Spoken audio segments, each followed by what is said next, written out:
Sūdīga pieredze pie dermatologa. Es biju mācījusies par medmāsu, arī par kosmetoloģiju. Un mums vienmēr stāstīja, ka, kad jūs ejat pie dermatologa, pārbaudīt dzimumzīmes, jums ir jānoģērbjas.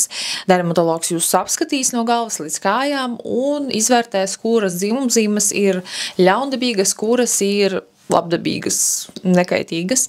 Un tā es arī biju iedomājusies to visu, ka tā notiek apskate. Izvēlējos privātu klīniku, kur vizīte maksā normālu piki un devos uz turieni. Es biju pēdējā daktarei, ienācu kabinetā un viņa tāda, kas noticis? Es saku, ka es gribu vienkārši pārbaudīt dzimumzīmes. Viņa saka, viņa uz mani skatās, kura dzimumzīme uztrauc. Es saku, es nezinu, kura mani dzimumzīme uztrauc, es gribētu, lai jūs apskatāties mani. Viņa saka, nē, tu tur izskaties tāda brūna, tev diez vai būs kaut kāda ļaundabīga dzimumzīme. Es tāda, ja jau es atnācu, vai jūs varat apskatīties? Viņa tāda, labi, tur pacēlu kreklu. Es pacēlu. Viņa uzmeta skatienu uz manu vēdru, uz manu muguru, pateica, nē, viss kārtībā, var iet.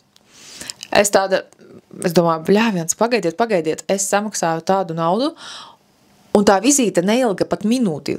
Un es tādu, nē, vajag pajautāt, es domāju, bļāviens, ja viņa mani negrib skatīties, es vismaz viņu iztaujātu. Bet tāpat maksimums, ko es izvilku no tās sarunas, bija kādas, 3 minūtes. Reāli 3 minūtes. Es arī nevaru mūžīgi muldēt. Un tad pēc sarunas atvadījāmies un izgāju no kabineta. Viņa visu pieņemšanas laiku izskatījās ļoti neieinteresēta. Uzreiz varēja pateikt, ka viņa grib uz mājām, ka viņa negrib tur sēdēt, bet cilvēki mīļie, es varēju pie dermatologa aiziet par daudz mazākām naudām, bet aizgāju, izvēlējos tādu, domāju, nē, būs labi, būs viss kārtībā.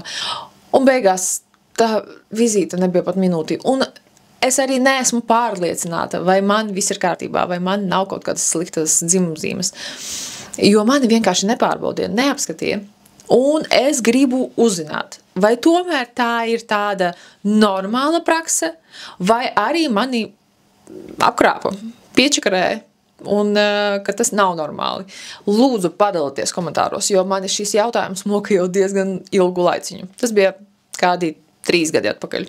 Tāpēc, lūdzu, padalieties. Un, ja jūs varat, iesakat labu dermatologu, pie kā var aiziet pārbaudīt tās dzimumzīmes. Paldies!